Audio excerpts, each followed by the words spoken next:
Imagine the world's oceans beginning to simmer, not just on the surface, but all the way down.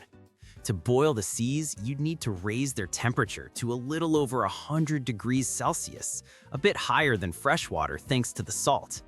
The energy required is almost inconceivable. But what if it happened? What would the first day of the boil look like?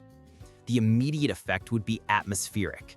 Earth's oceans would transform into a planetary-scale kettle, pumping trillions of tons of water vapor into the air. Water vapor is a potent greenhouse gas, and this colossal release would trigger a feedback loop from hell. More vapor traps more heat, which boils the water faster, which releases even more vapor. The atmosphere would become a pressure cooker. Global temperatures would skyrocket, weather would become unrecognizable.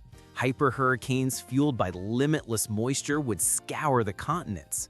Storms wouldn't just rain water, they'd unleash torrents of scalding liquid, making survival on the surface impossible. Every ecosystem on land and in the sea would be obliterated. After the boiling stopped, what would be left? A silent alien world. The ocean floor, once teeming with life, would now be an endless salt-crusted desert, littered with the skeletal remains of every creature that ever swam. The sheer weight of all that water, which once pressed down on the Earth's crust, would be gone. This sudden release of pressure on the Earth's crust could trigger an era of geological chaos, unprecedented earthquakes and volcanic eruptions reshaping the very continents. Interestingly, while the planet's geology would be rewritten, its orbit around the sun and the length of its day would remain almost completely unchanged.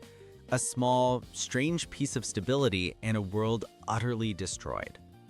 Now, a full-on planetary boil is thankfully not in our forecast. It would take a truly cataclysmic event, something like a 60-mile-wide asteroid, the kind that did in fact strike our planet billions of years ago and boil the oceans for weeks.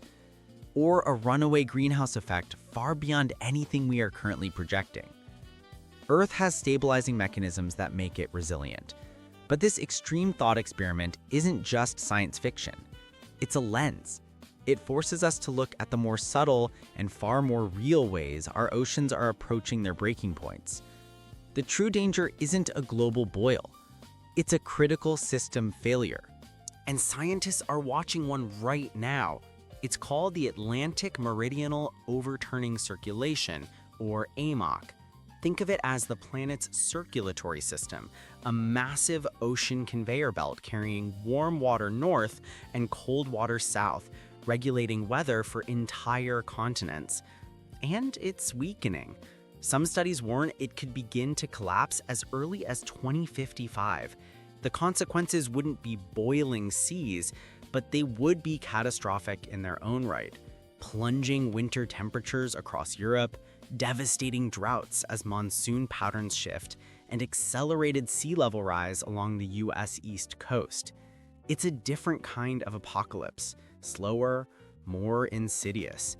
The horror story of boiling oceans serves a purpose. It acts as a magnifying glass, showing us how deeply the water, the air, and the rock beneath our feet are all connected. It brings the abstract idea of a tipping point into sharp, terrifying focus. And it reminds us that the most dangerous changes aren't always the loudest. The oceans don't need to boil for our world to be irrevocably altered. We just have to stop listening to them.